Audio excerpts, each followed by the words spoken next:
Hello, this is Cole Parkin and this is PEO Unit 19 Assessment 2 Double Diaphragm Pump. Here is a diagram of a double diaphragm pump, and first of all I will talk about how it works. Here we have two chambers which are connected by a shaft in the middle with a ball gate valve at the top and bottom of each of the chambers. So compressed air is sent through the bottom of one chamber whilst the other one is filling with water. This compressed air will then lift the ball gate valve, allowing the air to enter the chamber.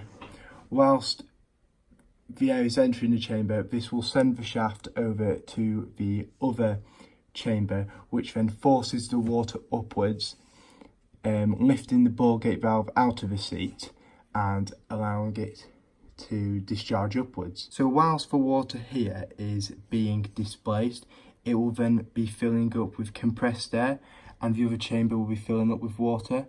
So this will then create a simultaneous cycle.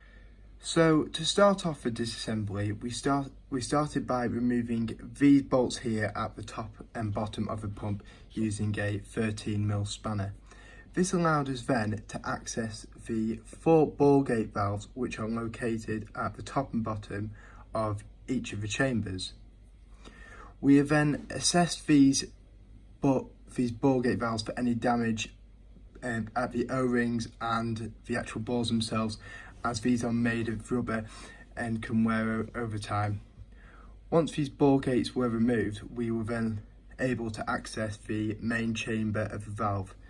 We then assessed the diaphragm of the chamber for any wear and tear and whether it may need to be replaced.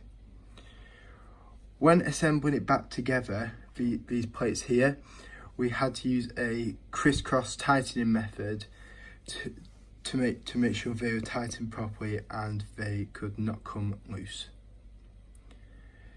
In terms of health and safety, it is important to think about stored energy, as this is used as a pressurized pump. So before any disassembly, we need to make sure any stored energy has been removed. In terms of PPE, it was important to use overalls, eye protection and safety glasses.